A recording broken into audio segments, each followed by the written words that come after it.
Magandang gabi sa ating lahat. Narito ang weather update sa araw ng Webes, November 2, 2023. May kita natin dito sa satellite imagery, wala naman tayong binabantayang low pressure area o anumang bagyo sa loob ng ating Philippine Area of Responsibility. Pero itong shear line ay patuloy na nakakaapekto dito sa northern at eastern section ng Northern Luzon. Kaya asahan natin na makakaranas ng maulap na panahon na may mga kasamang kalat-kalat na pag-ulan dito sa Ilocos Norte, Cagayan, Isabela at Apayao. Samantala yung northeast monsoon naman natin ay patuloy nakakaapekto dito sa mid-northern Luzon, extreme northern Luzon.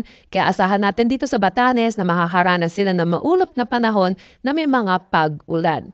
Para naman dito sa Metro Manila at nalalabing bahagi ng ating bansa, asahan natin ang generally fair weather na may mga tsansa pa rin ng localized thunderstorm lalo na sa hapon at sa gabi. Dahil tayo sa magiging panahon natin bukas dito sa Luzon, yung northern Luzon pa rin, makakaranas pa rin sila ng maulap na panahon na may mga pag-ulan dulot pa rin netong northeast monsoon or ng hanging amihan. Para naman dito sa nalalabing bahagi ay asahan na natin ang maaliwalas na panahon na may mga tsansa ng localized thunderstorms. Para naman dito sa Visayas, asahan natin na makakaranas sila ng maaliwalas na panahon na may mga tsansa pa rin ng localized thunderstorms. Para naman sa Mindanao, itong eastern section ng Mindanao ay makakaranas sila ng maulap na panahon na may mga kasamang kalat-kalat na pag-ulan dulot na itong ITCZ or Intertropical Convergence Zone.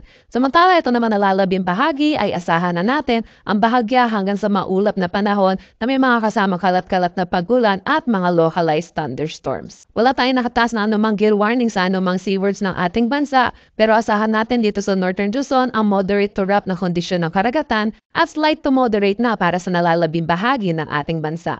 Dahil tayo sa magiging panahon natin sa susunod na 3 araw sa mga piling syudad ng ating bansa, dito sa Metro Manila, asahan natin na generally fair weather na tayo na may mga tsansa pa rin ng localized thunderstorms. Para naman sa Legazpi, asahan din natin ang bahagya hanggang sa maulap na panahon na may mga tsansa pa rin ng localized thunderstorm lalo na sa hapon at sa gabi. Sa Metro Cebu, asahan din natin na magiging maaliwalas ang kanilang panahon na may mga tsansa pa rin ng localized thunderstorms. At dito sa Davao, asahan natin by Saturday makakaranas pa rin sila ng maulap na panahon dulot nitong Intertropical Convergence Zone or ITCZ. Pero pagdating ng Sunday at Monday, improving na ang kanilang weather at makakaranas na sila ng maaliwalas na panahon.